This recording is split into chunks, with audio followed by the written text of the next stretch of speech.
Hello, I am Damonous.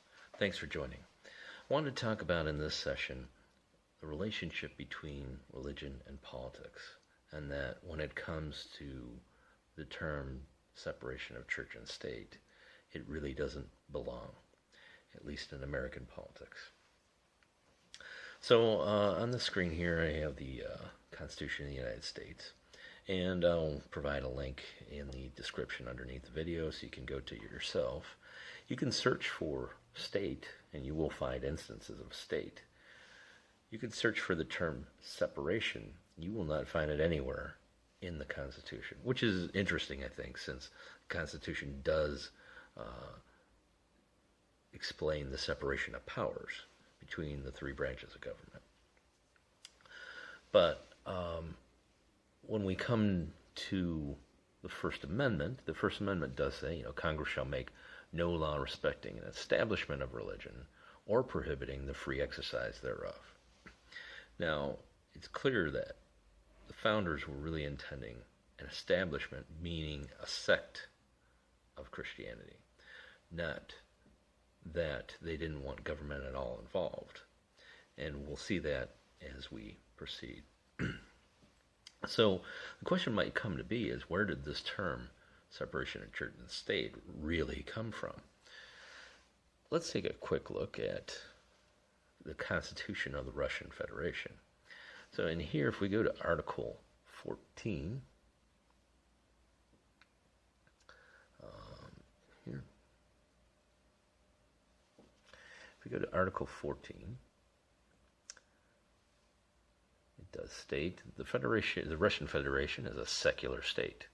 No religion may be established as a state or obligatory one. Religious associations shall be separated from the state and shall be equal before the law. So we see it here first. Then if we go further back to the Russian Constitution, the USSR Constitution, if we go, this is from 77, I believe this was. So if we go to Article 52, in Article 52 it says, citizens of the USSR are guaranteed freedom of conscience, that is, the right to profess or not to profess any religion and to conduct religious worship or atheistic propaganda. Incitement of hostility or hatred on religious grounds is prohibited. In the USSR, the church is separated from the state and the school from the church. So we can see very clearly that this is imprinted in the communist Russia Constitution and even the current Russian Constitution. Although it's a little more watered down, it's still, that concept is there, separation of church and state. But where else do we get this from? Well, a lot of people like to ascribe this to something Thomas Jefferson wrote. And this was, and I'll provide the link again in the description, this was Jefferson's letter to the Danbury Baptists. And he says in here, I contemplate with sovereign reverence that act of the whole American people which declared that their legislature should make no law respecting an establishment of religion or prohibiting the free exercise thereof, thus building a wall of separation between church and state. But if that's all you read and you didn't take it in context and you didn't understand what the purpose of his letter was, then yeah, it sounds like, wow, he didn't want religion in government. But really what it was, and this is a great explanation, this site here, really what it was is that Jefferson was making it clear that the separation was to be that government would not establish a national religion or dictate to men how to worship God. So he, when you think of the founding of the country, it was those fleeing English rule and English enforcement of religious faction. That was one of the great reasons, right? So in here, Jefferson wasn't about saying, hey, I don't want Christianity in government. I mean, this is the guy who translated the Bible himself, took parts of it and put it into his own collection which has been known as the Jefferson Bible. Now, there's a lot of There's a lot of talk amongst Christians and everything that you should, in terms of how you should interpret the Bible, that you should take every word. I do believe this, that every word is the inspired word of God. But what I'm just trying to get through here is that this guy was not a secular guy. This guy believed in Jesus Christ, and he believed in the benefit, the benevolence of Christianity. But let's take a look at some of the other founders. So this is an interesting thing here. Is from Britannica. So whatever their beliefs, the founders came from similar religious backgrounds. Most were Protestants. The largest number were raised Anglicanism, Presbyterianism, and Congregationalism. So, even in mainstream sources, you can find that. There's a lot of debate now. There's a lot of rewriting history, if you will, to try and make it look like the founders were Christians.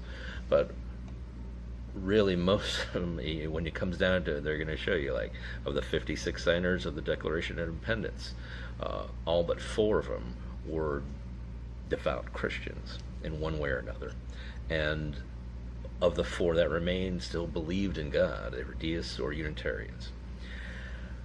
So this is a great one here too, because this kind of goes through and it just says, again, hey, the Pilgrims fled Europe in order to escape religious persecution.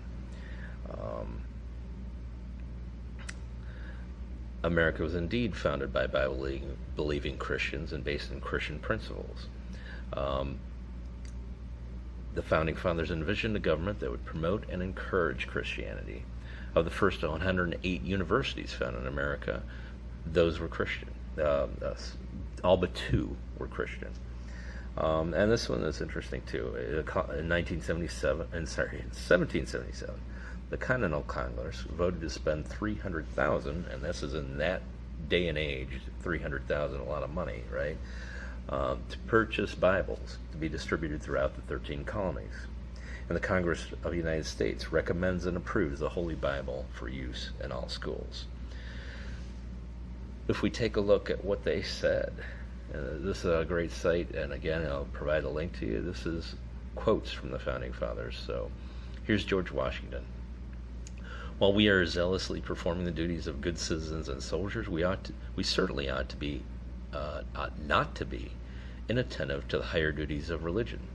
To the distinguished character of patriot, it should be our highest glory to add the more distinguished character of Christian. John Adams. Suppose a nation in some distant region should take the Bible for their only law book, and every member should regulate his conduct by the precepts there exhibited. What a utopia, what a paradise this region would be. When it comes to, coming back full circle here to Thomas Jefferson, this is a pretty familiar quote, I think, from that people recognize. God, who gave us life, gave us liberty. And can the liberties of a nation be thought secure when we have removed their only firm basis, a conviction in the minds of the people that these liberties are of the gift of God? And he also wanted, just to be clear, right? I'm a real Christian, that is to say, a disciple of the doctrines of Jesus Christ.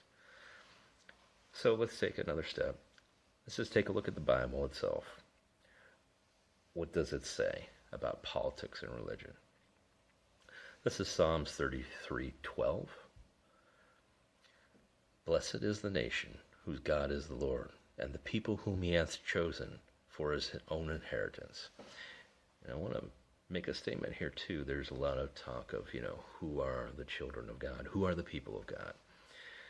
And now there is a historical, in the Bible, a chosen people of God.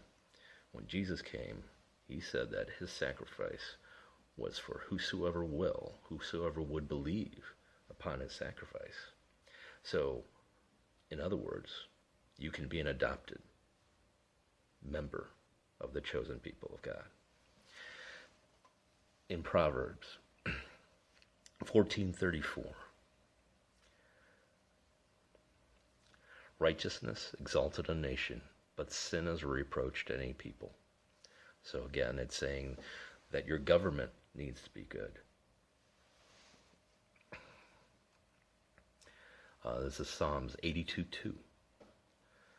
How long will ye judge unjustly and accept the persons of the wicked? Defend the poor and the fatherless. Do justice to the afflicted and needy. Deliver the poor and needy. Rid them out of the hand of the wicked. And then I save this one for last, and there are other citations you can find in the Bible, but I'm just taking a few to be brief in this. This is Exodus 18:20. And in here we have, and thou shalt teach them ordinances and laws, and shalt show them the way wherein they must walk, and the work that they must do.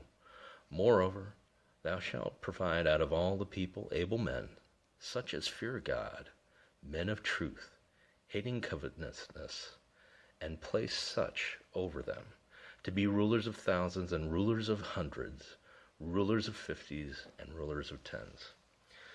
So clearly, it was saying, or it is saying, the Bible is saying, that even the lowliest amongst you, to the highest amongst you, who are rulers, should be righteous rulers. And the founding fathers clearly believed the same. If they thought that it would be as it is today, where things have twisted the meaning, I think they would be quite aghast. For I think it's God's will that his will be done, and that we follow that in our religion and in our politics, in our government. Thanks for joining. Please subscribe. Catch you next time.